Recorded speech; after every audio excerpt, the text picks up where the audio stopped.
Hola a todos y bienvenidos a Biología de Tranquis. La semana pasada estuvimos hablando de algunas de las hipótesis que se barajaban sobre por qué la reproducción sexual existe y se mantiene en tantos organismos, cuando desde el punto de vista teórico, la reproducción asexual era más eficiente. Crear clones de uno mismo que a su vez pueden crear más clones parece una mejor inversión que gastar el doble de energía en crear machos y hembras, que luego tienen que apañárselas para poner en contacto sus respectivos gametos, con todos los quebraderos de cabeza que eso conlleva. La conclusión a la que llegamos, basada en lo que va escribiendo la gente que trabaja en esto, es que en un medio ambiente cambiante en el que el mejor adaptado hoy no va a ser necesariamente el mejor adaptado mañana, la variabilidad que ayuda a crear el sexo compensa sus costos.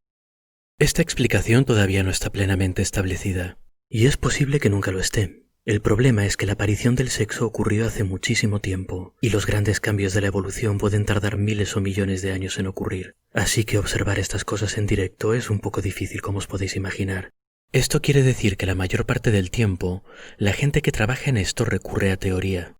Se imaginan distintos alelos en una reserva genética, alelos virtuales y abstractos, simplemente pequeñas piezas de información que causan en el individuo que los porta una característica que quieren evaluar. Y usan modelos matemáticos complejos para determinar en qué condiciones estos alelos tendrían más éxito que sus competidores.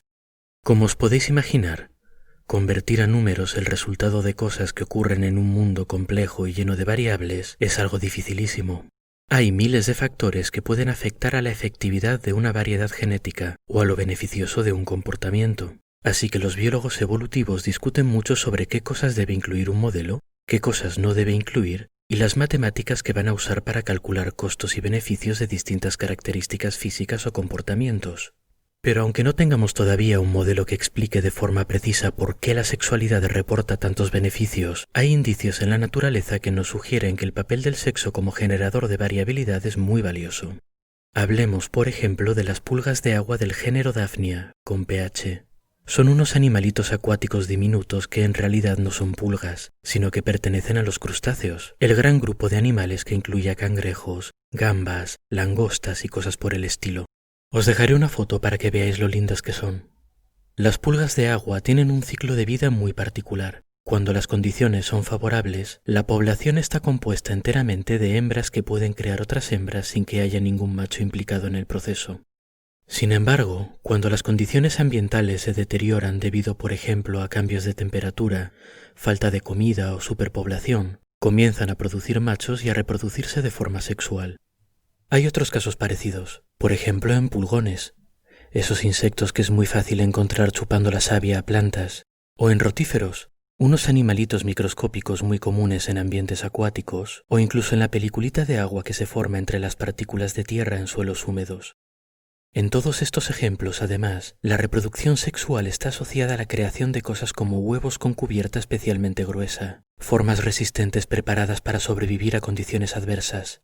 Estas observaciones concuerdan con las ideas que explorábamos la semana pasada, que decían que cuando las condiciones son estables, crear clones en vez de gastar en sexo es más eficiente, pero que la variabilidad que provee el sexo es valiosa cuando nos enfrentamos a condiciones inciertas y cambiantes. Y si no, que les pregunten a los irlandeses. A mediados de los años 1800, la patata era la comida estrella en Irlanda, y no es de extrañar. Es una buena planta, crece rápido, es alimenticia y es fácil de cultivar. Notablemente, aunque la patata se reproduce sexualmente con sus flores, polen, semillas y esas cosas, también es capaz de reproducirse asexualmente. El tubérculo, la parte carnosa de la patata que cocinamos y comemos, es una reserva de alimento de la que pueden salir brotes nuevos si la separamos de la planta original y la plantamos en otro lado. Esto es lo que hicieron en Irlanda, en toda la isla, con una única variedad de patata. Todas las patatas irlandesas eran clones las unas de las otras. En un mundo estable, esta es una forma muy eficiente de hacer muchas patatas a partir de pocas patatas. Pero desgraciadamente para los habitantes de Irlanda, nuestro mundo no es estable. En 1845 entró en escena un hongo que los biólogos conocemos como Phytophthora infestans, pero que se conoce de forma más común como tizón de la patata. Es un hongo que infecta las patatas y que deja los tubérculos completamente inutilizables para comida o cultivo. La cepa del hongo que llegó a Irlanda en 1845 resultó ser especialmente efectiva a la hora de infectar la variedad particular de patata que se cultivaba allí, y arruinó completamente las cosechas. 1 millón de irlandeses murieron de hambre, al menos otro millón tuvo que emigrar, y las consecuencias sociales y políticas de esta catástrofe perduran hasta hoy en día. La historia de las patatas nos hace darnos cuenta de la existencia de un factor con el que quizá no habíamos contado, y es que en nuestro medio ambiente no solo hay objetos inanimados, estamos rodeados de otras formas de vida, de depredadores, competidores, parásitos y agentes infecciosos. Específicamente en el caso de los dos últimos, hay una guerra constante y silenciosa que está ocurriendo ahora mismo en nuestro cuerpo, mientras nuestros diversos mecanismos de defensa nos protegen contra virus, bacterias y parásitos que se han dado cuenta de que un cuerpo humano está básicamente hecho de comida, y esta es una guerra que está ocurriendo también a nivel evolutivo. Los hongos y las patatas llevan enzarzados en su conflicto ancestral quizá millones de años, y en condiciones normales habría hongos que consiguiesen infectar a su objetivo. Pero en una población con una variabilidad genética adecuada, habrá algunas patatas resistentes que sobrevivirán y se convertirán en mayoría en su población. Sin embargo, los hongos también saben evolucionar, y tarde o temprano saldrá un hongo especialmente adaptado para infectar esa nueva variedad dominante de patatas. Pero de nuevo habrá una minoría de patatas resistentes, que de nuevo sobrevivirán y se convertirán en mayoría. Y el ciclo continuará. Es una carrera armamentística en toda regla, como la que llevamos viviendo desde que la tecnología empezó a ser un factor cada vez más determinante en los conflictos humanos, y las patatas de Irlanda nos dan un muy buen ejemplo de lo que le pasa a quien se queda atrás. Esta idea de que la variabilidad que causa el sexo es necesaria para evitar quedarse atrás frente a competidores, se formuló en su momento con el nombre de hipótesis de la Reina Roja. Es una referencia a una escena de un libro llamado Alicia a través del espejo, que es una continuación de Alicia en el País de las Maravillas. En esta escena, la Reina Roja, que es un personaje del libro, le cuenta a Alicia mientras las dos corren como locas que en el mundo aparentemente muy dinámico que hay a través del espejo, uno debe correr lo más rápido que pueda para quedarse en el mismo sitio, y correr el doble de rápido si se quiere llegar a algún lado. No me gusta el nombre, porque me obliga a asumir que todo el mundo ha leído el libro o a gastar tiempo explicando la referencia. Pero ese es el nombre y esa es la explicación. Específicamente, la hipótesis de la Reina Roja se formuló en base a un modelo matemático de interacciones entre un parásito o agente infeccioso y su hospedador. El agente infeccioso tiene presión evolutiva para infectar de forma efectiva y el hospedador para defenderse, y esta interacción hace que la variabilidad sea muy valiosa para ambos contendientes. Ha habido mucho trabajo en este modelo, muchas variantes e incluso discusiones sobre si la presión evolutiva en este tipo de interacciones es suficiente como para justificar el costo del sexo. Pero aunque los modelos matemáticos están muy bien, en este programa nos gusta más hablar de animalitos, y eso es lo que vamos a hacer. El animalito que viene a hablarnos hoy de la importancia del sexo es uno de los mejor conocidos que existen. Tiene aspecto de gusano muy pequeñito. Os dejaré foto para que lo veáis. Pero no está emparentado con gusanos más comunes como las lombrices. En vez de eso, está clasificado en su propio filo, un grupo biológico de muy alto nivel. Los cordados, que incluyen a peces, tiburones, pájaros y gente, son un filo. Los artrópodos, que incluyen a insectos, arañas, cangrejos, langostas, la pulga de agua que mencionamos antes y muchos más, son otro filo. El gusanito que nos ocupa hoy pertenece al filo Nematodos. Los nematodos son un grupo de animales muy simples con forma de gusano. Son muy pequeños y transparentes, así que normalmente no los vemos, pero están en todas partes. Algunos viven en agua salada o dulce, otros en el suelo o bajo tierra, y otros son parásitos de diversos organismos, incluyendo humanos. Son posiblemente los animales más abundantes sobre la Tierra, y estamos constantemente rodeados de ellos. Puede haber cientos de miles de ellos en cada centímetro de suelo, en cada planta, en cualquier pequeña cantidad de agua. El mundo está lleno de nematodos, y hay miles de especies distintas de estos gusanitos. Pero aunque los nematodos son un grupo enorme y diverso, hoy venimos a hablar de una única especie, nuestro protagonista, Caenorhabditis elegans, al que todo el mundo llama C. elegans, y a quien nosotros llamaremos Catalina la gusana elegante. Debido a la simplicidad de su organización corporal, Catalina es fácil de estudiar y es uno de los modelos animales más populares en biología, al nivel de las moscas de la fruta o los ratones. Fue el primer organismo multicelular cuyo genoma fue secuenciado completamente. Se conoce muy bien su desarrollo, sabiéndose cómo se originan cada una de sus aproximadamente 1000 células a partir de un óvulo fecundado. Se conocen también las posiciones de sus aproximadamente 300 neuronas y cómo están conectadas las unas con las otras, y se han hecho muchísimos estudios sobre su comportamiento, genética y fisiología. En resumen, conocemos a Catalina como si la hubiésemos parido. De forma más relevante para nosotros, Catalina fue el organismo elegido para un experimento que puso a prueba la hipótesis de la reina roja en condiciones controladas. Este experimento fue llevado a cabo por 5 investigadores de la Universidad de Indiana y publicado en 2011 en Science. Os dejaré un enlace a la publicación original en la descripción. El experimento se basa en la forma particular de reproducción que tiene Catalina la elegante, que pese a su nombre, se caracteriza por no tener hembras como tal. En Caenorhabditis elegans hay 2 tipos de individuo, machos que producen esperma y hermafroditas que producen tanto óvulos como esperma. Esto quiere decir que las hermafroditas tienen la opción de fecundar sus propios óvulos o de buscarse un macho que lo haga por ellas. La autofecundación no es técnicamente reproducción asexual, porque todavía implica la formación de gametos mediante meiosis y su consiguiente fusión, pero se le acerca en el sentido de que no crea variación genética, mientras que usar el esperma de otros sí que lo hace. En una población natural, la mayor parte de las hermafroditas se autofecundan, y una minoría se cruzan con machos, llamémoslas hermafroditas independientes y sociables respectivamente. En el caso de las poblaciones que se usaron en este laboratorio, la proporción de hermafroditas sociables era aproximadamente de un 20%. Además, gracias al conocimiento en profundidad que se tiene de estos gusanos, es posible modificarlos genéticamente para que elijan autofecundarse siempre o cruzarse con otros siempre. Esto es lo que hicieron los investigadores, con lo que al final acabaron con 3 tipos de poblaciones: una mezclada en la que había un 20% de independientes y un 80% de sociables, otra compuesta enteramente de independientes y una última en la que todas las hermafroditas eran sociables.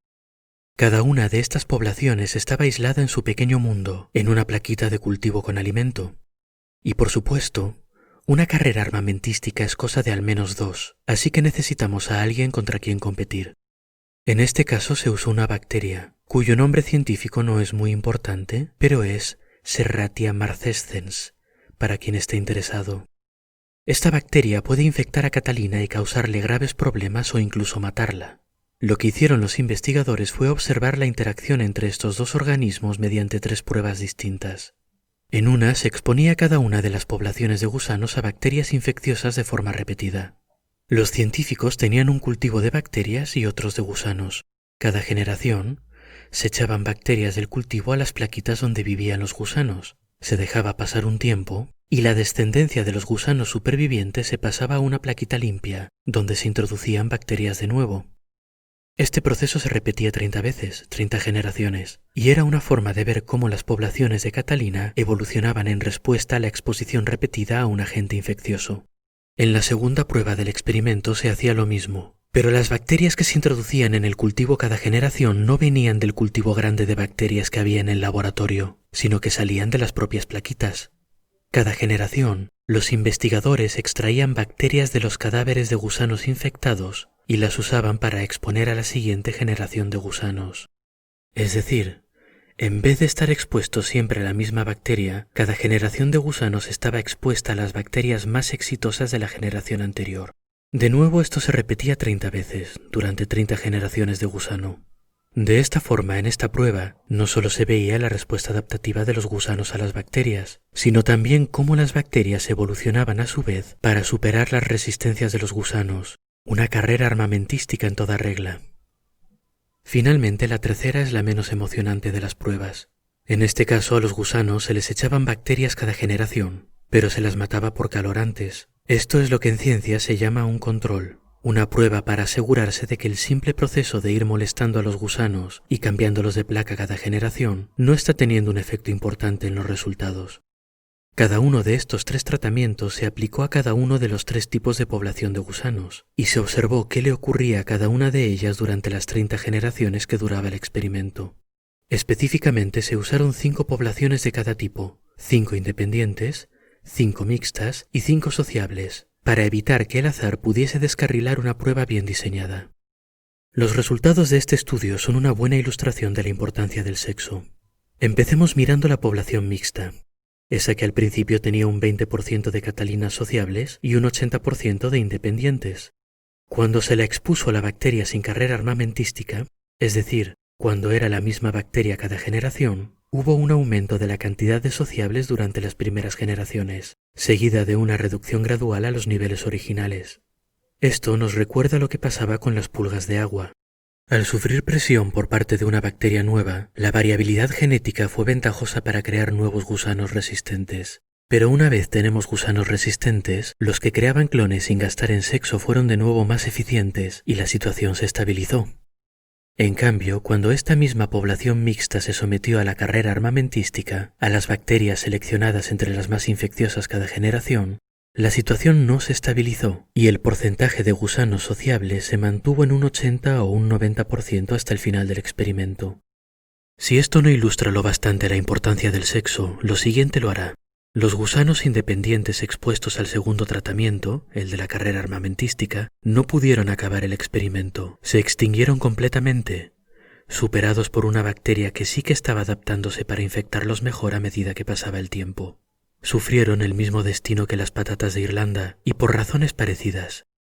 Finalmente, las poblaciones de gusanos 100% sociables, que siempre se cruzaban los unos con los otros, no solo sobrevivieron a todas las pruebas, sino que la mortalidad en sus poblaciones al final del experimento era menor que al principio. No solo sobrevivían a la bacteria, sino que le estaban ganando la carrera.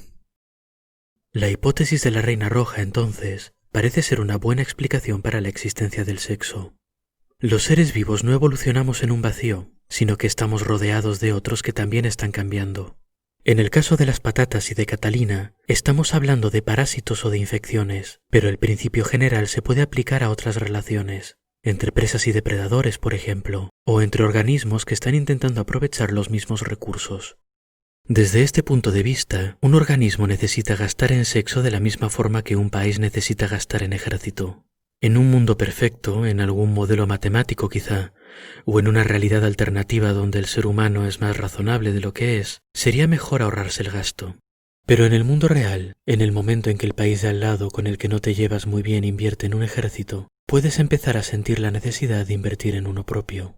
Y de la misma forma, si el organismo de al lado empieza a evolucionar para infectarte, defenderse de ti o competir contigo, de repente invertir en sexo, variabilidad e innovación parece más necesario. Al fin y al cabo, nadie quiere ser la próxima patata irlandesa. Estamos entrando ya en la recta final. Con todo lo que hemos visto hasta ahora ya hay suficiente para entender las hipótesis sobre la existencia de la muerte, o mejor dicho del envejecimiento, porque la muerte por un piano en la cabeza o porque se te come un león no necesita mucha explicación. La semana que viene hablaremos de los mecanismos celulares que hacen que nos vayamos deteriorando con el tiempo y por qué estos mecanismos existen. Hasta entonces pues, y espero que hayáis disfrutado el episodio,